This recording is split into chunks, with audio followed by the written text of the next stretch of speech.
Olá pessoal, hoje nós vamos falar no nosso canal sobre feridas emocionais. O que são feridas emocionais, como elas se manifestam, o que é o aceitar e o não aceitá-las.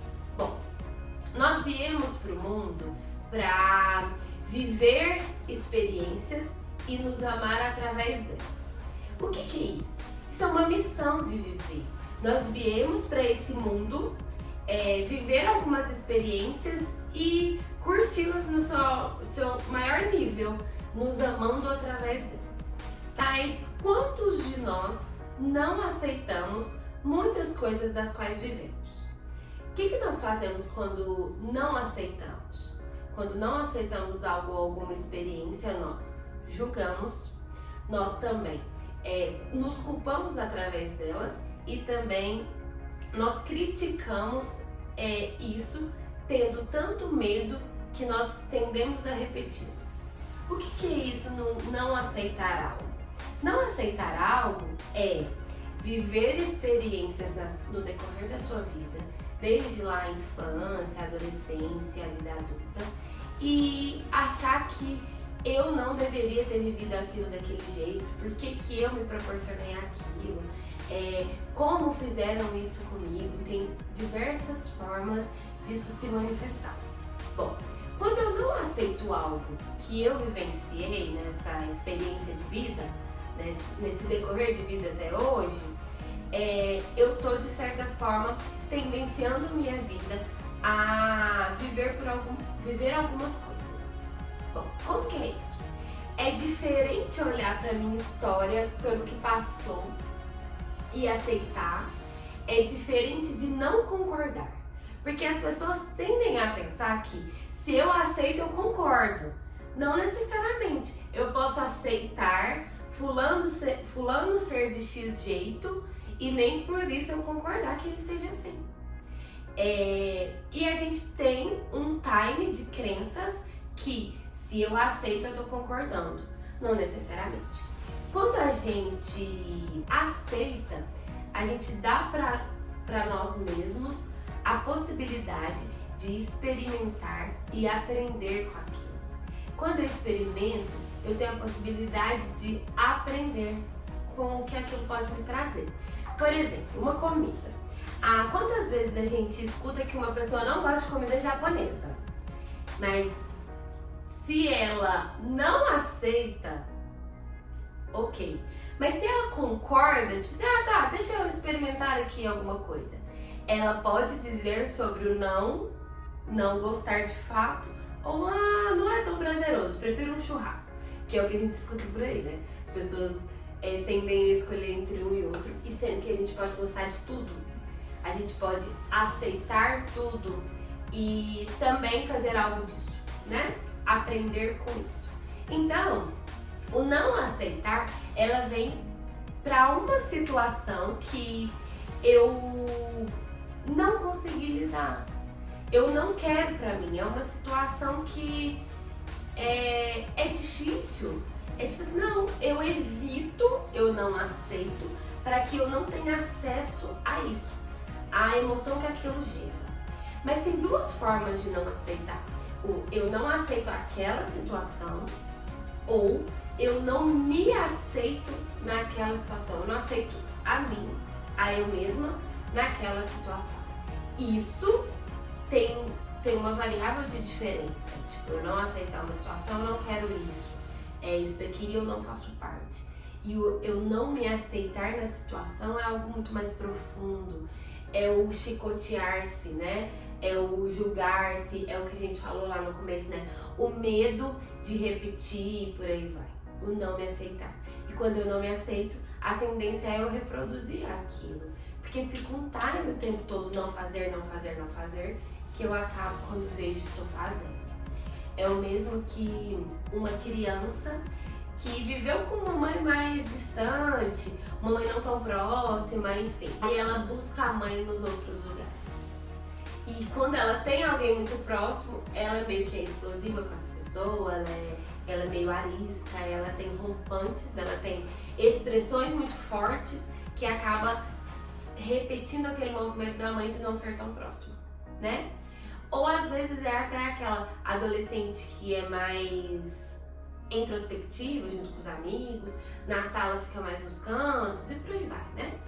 Então, essa forma de aceitar e não aceitar, ela abrange a grande maioria das nossas feridas emocionais, que também a diferença do aceitar e do não aceitar, que eu acabei de explicar. E aí vem também como reforçador dessas práticas, dessa forma de pensar, as nossas crenças. Por quê? As nossas crenças desde pequenininho, o que eu escutei? O que eu sempre vivenciei? O que eu escutava, mas o que eu via? Eu vou dar um exemplo básico. Desde pequeno eu escuto que a gente tem que economizar. A gente tem que economizar, não tem dinheiro, não tem dinheiro, não tem dinheiro, a gente tem que economizar. Mas todo final de semana tinha um eletrodoméstico diferente em casa. Qual que é o mecanismo dessa pessoa que vai crescendo? Uai, peraí, eu ouço uma coisa, mas visualmente é outra. Então isso vai criando crenças de não tem, mas tem jeito, entendeu? Então a gente vai crescendo aí geralmente chega na clínica aqueles adultos que gasta. Não, Camila, vai ter jeito, vai dar bom, vai aparecer coisas. E geralmente, se você faz movimentos de trabalho, movimentos que são necessários, aí dá certo, mas até onde dá certo? Ou até quando você fica nesse movimento de fazer a mesma coisa do qual você foi criada, de repetição, de reprodução, que a gente só consegue mudar a partir do momento que a gente, opa, tem alguma coisa errada, deixa eu olhar. Só que tem uma coisa errada, deixa eu olhar, é algo que o nosso ego nos boicota. E então o nosso cérebro nos boicota. Por quê? O ego diz, você não precisa lembrar disso. Pra que você vai pensar nisso? Pra que não sei o quê? Por quê? Foi algo que você ficava meio em contradição. Tô escutando, mas tô vendo algo diferente. Ficou bem perdido mesmo. Então o ego diz, você não precisa pensar nisso, você não precisa lembrar disso. Mas é que dentro essa informação é viva. Essa informação é uma experiência vivida.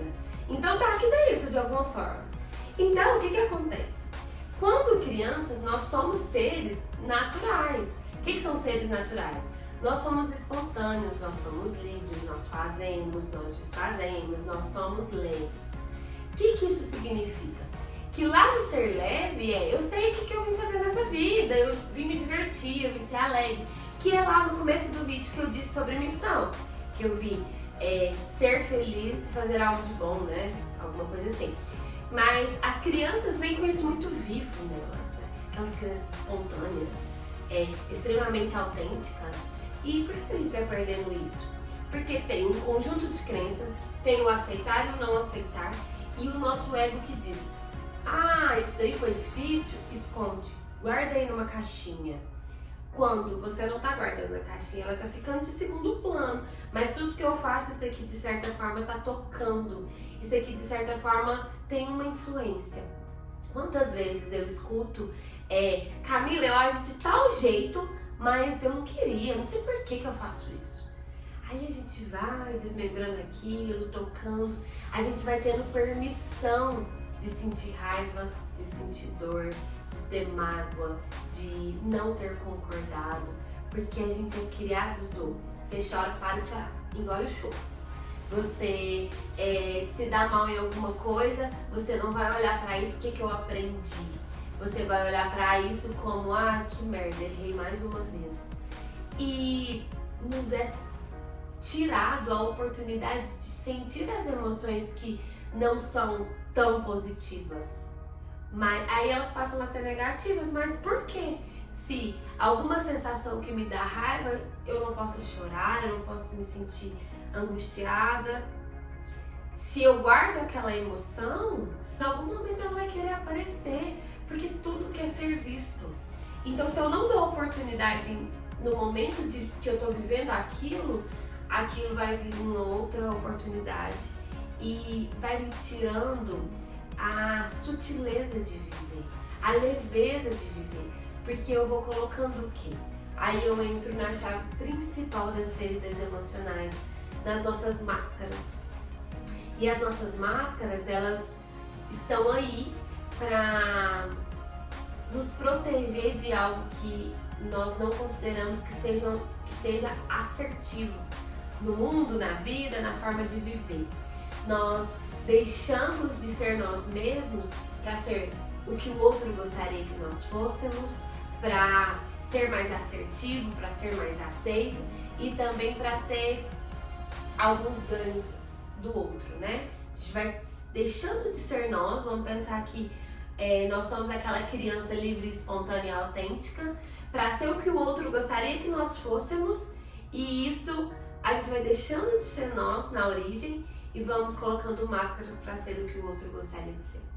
Quando isso vai chegando num limiar muito grande, que aparecem os vícios, né? Por exemplo, vamos supor que uma pessoa tá bebendo. Quando ela começa a beber, não vamos falar de bebida no nível de vício, não, mas vamos falar bebida socialmente, né? Bebo socialmente, as pessoas falam, que ela fica mais espontânea, fica mais divertida, ela fala mais de forma mais leve. Isso é a máscara que eu precisei colocar e, tipo assim, não, de sério, de não, assim, assado.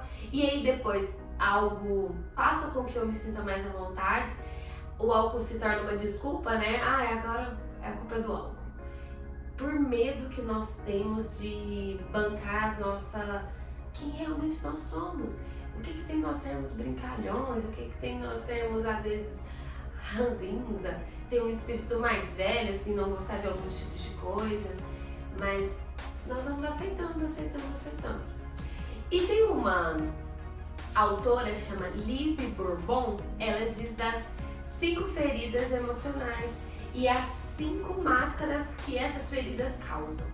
Nós vamos falar no decorrer de vídeos semanais sobre essas feridas emocionais e, consequentemente, sobre essas máscaras que a gente vai colocando. Pois, quanto mais profunda a máscara, mais adepta ao ser humano é essa máscara. Quanto mais profunda é a ferida, mais essa máscara ela pertence. Como um cavaleiro preso na armadura.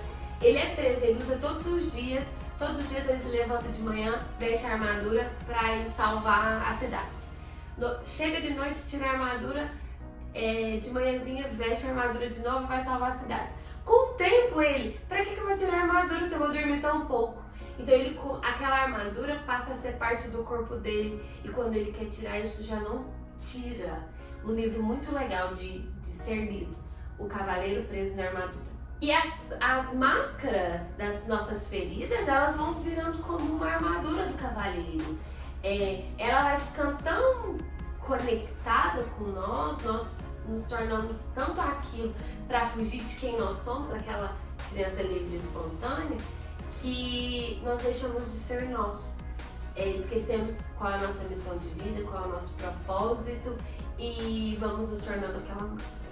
As principais máscaras que nós usamos são com os nossos amigos, da nossa família, as nossas crenças, religião, cultura, país, faz com que a gente vai adquirindo essas máscaras também, né? Principais máscaras: escapista, masoquista, dependente, controlador e rígido. Escapista, masoquista, dependente, controlador e rígido.